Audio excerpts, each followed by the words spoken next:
All right, so we'll go ahead and get started. So my name is Julie Gilbert, and I'm an instructional technology specialist all the way from Henry County, Georgia. Thank you. I'm also a former media specialist, so I work really closely with our libraries in our district. Henry County Schools has 50 schools and several specialty programs, including our Virtual Academy, Impact Academy, and our Academy for the Advanced Studies.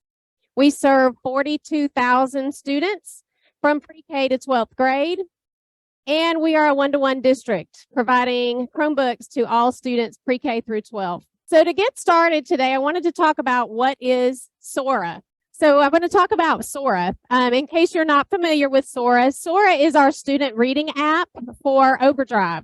So Sora provides access to ebooks and audiobooks from our school. It can also be used in public libraries, and we'll talk more about that too. So the way our students access Sora is through ClassLink.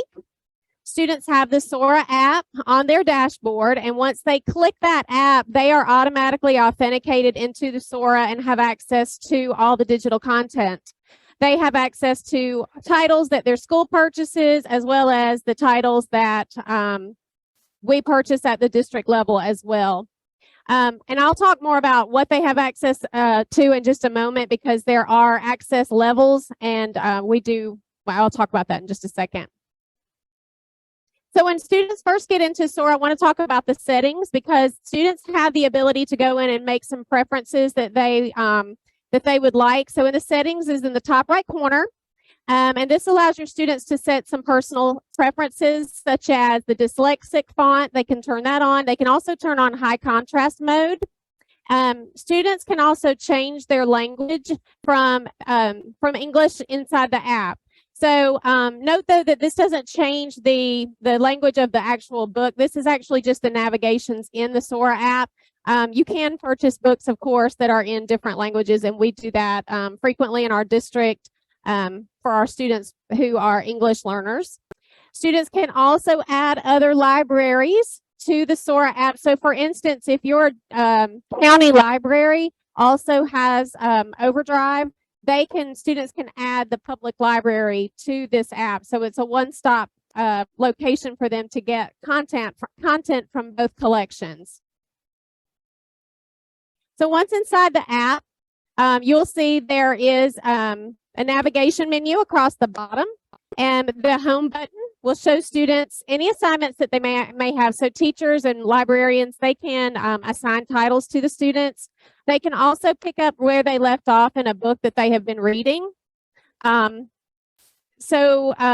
Explore button that shows all the titles that are available from the student's school and their access level. So let's talk about that access level. So there are 3 levels of books in the Sora app.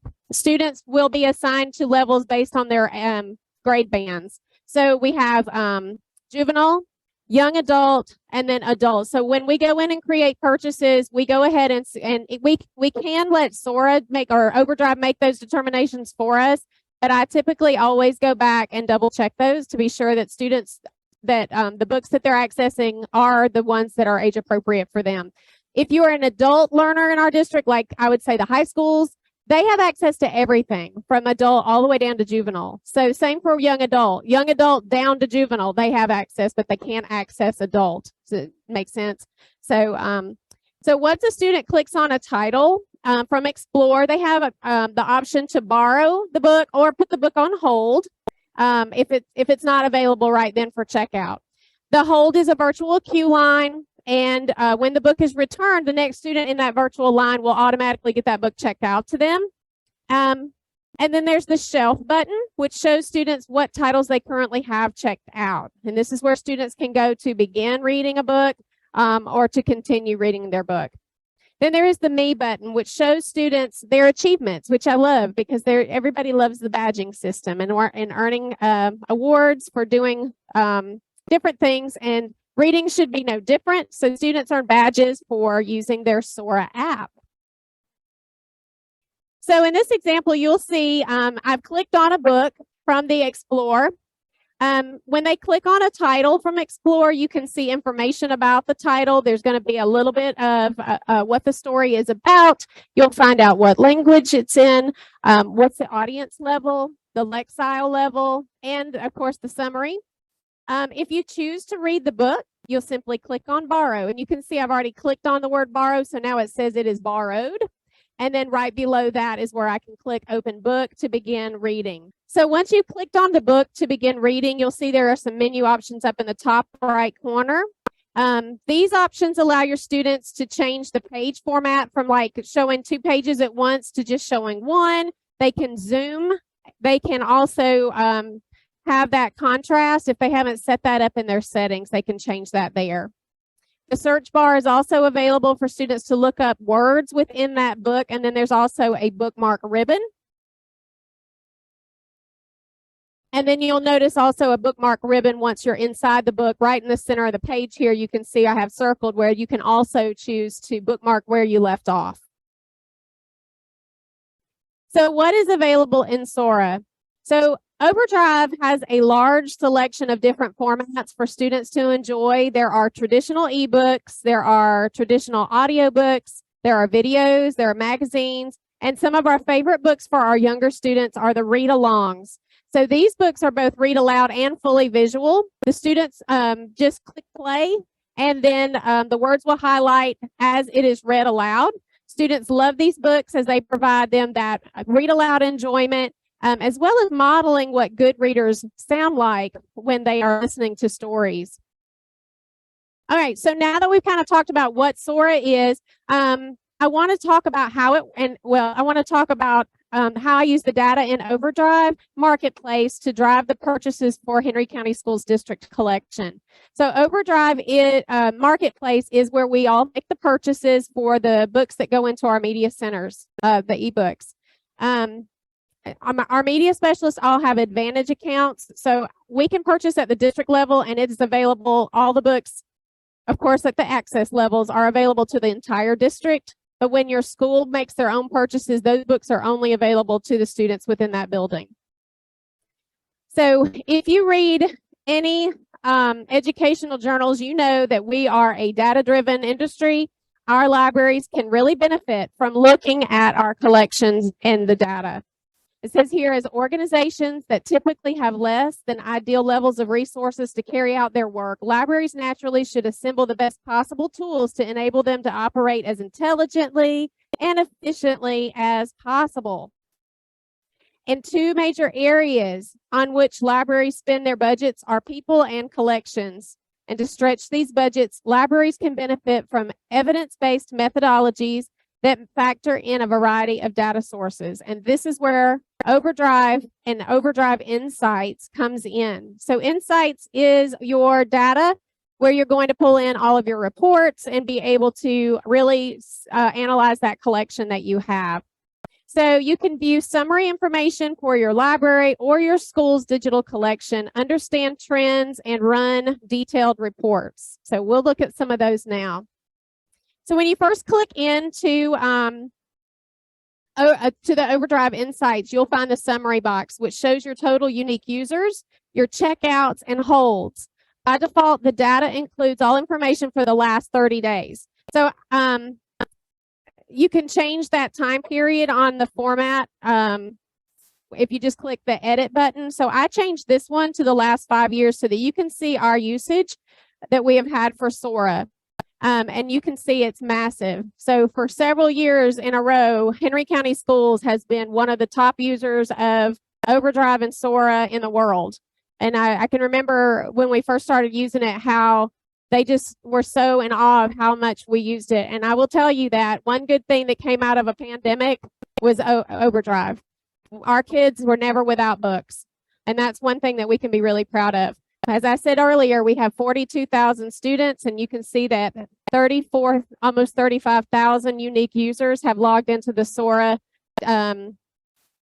app and checked out books. You can see we've had over 500,000 books checked out, and we have over 148,000 holds for books that students want to read. So the holdings or titles in my collection section shows the total number of titles and copies in your collection by format. So you can see here that we have about 11,000, nearly 12,000 titles. But of those titles, we have 17,000 copies. We have audiobooks around 1,000. And we also just recently added magazines, and the kids really love those magazines. So the magazines was just like a one big bulk thing that we just subscribe to yearly, and the kids are really enjoying that. The current activity section shows current checkouts, holds, and average wait periods. So I use this information to help me make decisions on purchasing extra copies of very popular titles. I don't like to see right here, you'll see the current average wait period is 34 days. And in my opinion, that is way too long for a third grader to wait for a Diary of a Wimpy Kid. So we're going to make sure that we get those books in their hands soon. So I will pull reports and go ahead and purchase more copies.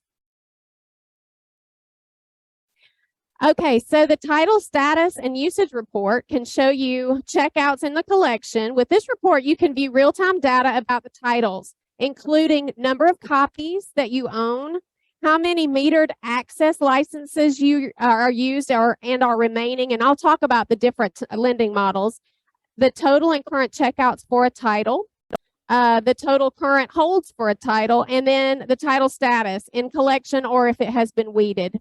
Because it's not unlike a regular physical library. You do want to, weed the resources if you're seeing that they're not being utilized. So this type of lending model, let's talk about the metered access is one type of lending model. And these are set not by Overdrive, but these are set by the publishers. So most common one is the one copy, one user model. So it's physical. It's just like a physical book. I have one copy of this book in my library, then one child can check it out. It's the same thing with the digital. There's also metered access. So with metered access, you have access to this for so many checkouts. And once that number of checkouts has happened, then that book expires and it's gone, and you need to, add it back to your collection if you want to repurchase it. Simultaneous use. This can be this one I like because you can check it out, but unlimited to as many kids as you have in your district. That's not a very common blending model because, publishers are smart. They want to make some money, right?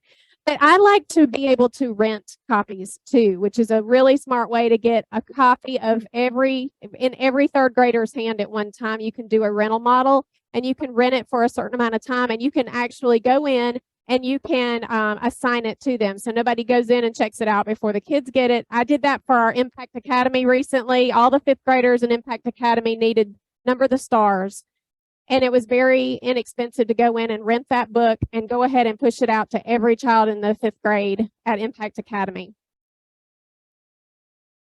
So in the Sora activity for schools using Sora, this page, which is also found under the Insights tab, offers an at-a-glance insight into your students' behavior in the app, which means like, how do they spend their time in Sora? How much time are they spending reading? How many books have they checked out? And things like that. And also progress in Sora. So one question that I get sometimes is, can teachers see this information? And the answer to that is no. Our students aren't rostered necessarily through Sora. It is their student ID number that gets them in, but it doesn't go back to like a class with teachers because it's just like being in the library. What the child checks out is the child's, the prerogative. So teachers don't have those access, and students are not tied to any kind of rosters.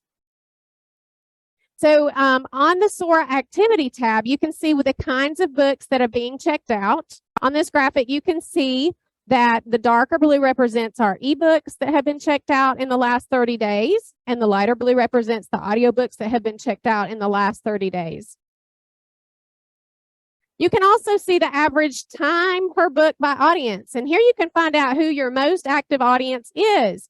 This can help you determine if you need to focus on building your collection to attract your lowest performing audience. So you can see our young adults, our juveniles, They read a lot. It's our high schoolers who are not as active in Sora, and that might be a time to go in and say, okay, what do they want to read? What do they want to listen to? You know, they want to hear, they love podcasts, so I bet they'd love to listen to some audiobooks. The Sora activity page also includes data on those achievements that I mentioned where your students earn badges. So when on this report, you can just roll your mouse like right over any of these achievements, like for instance, blast off, and it'll tell you exactly what that means. So blast off, for example, means that students have signed into their school account for the very first time. Another example is pass it on, where a student has returned their book early. This report's useful because my media specialists can use the achievements to promote Sora in their schools and create celebrations for their patrons and staff, and for their staff, the staff and the students, because this also captures any user in Sora, so that includes teachers. The trending titles, no surprise here, in a K-12 world, that Dog Man and the Diary of a Wimpy Kid are all the rage. All right, so on our Trends tab, there are several reports in the Trends tab, including checkouts year over year and unique users year over year. The one I have pictured here features the activity and purchases for the last 24 months. And as you can see, the trend after a big purchase that was made on October 22nd, 2022, there were over 10,000 checkouts right after that. The great thing about using Overdrive is that when you make a purchase, the books are available for checkout within a matter of minutes. It's just like they're there. And many of these purchases were from current holds that I was trying to cut down on, as we mentioned earlier. That way the students wouldn't get discouraged and then lose interest because of a long wait. So I try to go in there and make sure that we're getting those holds taken care of. The current holds report, as you can see here, helps me see which titles the students are waiting the longest on. You can see at the top here, it is a Diary of a Wimpy Kid number 17. And if you go all the way over to the right, you can see how many holds. 66 students were waiting for this book. And then I had it sorted from most to fewest. So I went in and made sure I bought a lot of copies of that book so that we could get those kids to reading and on their way to earning more badges. So there are just a lot of other wonderful reports that you can find in Sora that I don't have time to go over. But I will talk about at the end of every year. I have the media specialist in our district to pull reports in Overdrive as part of their yearly inventory. I asked them if to look back and evaluate, reflect on the practice and their Advantage accounts and the usage at their school. These reports are very useful in making adjustments to their local collections, as well as helping them to decide how to promote Overdrive and Sora with their students for the next school year. There is a wonderful resources area in here in Overdrive Marketplace as well that you can pull and create flyers for your students and bookmarks and things that you can send home with them.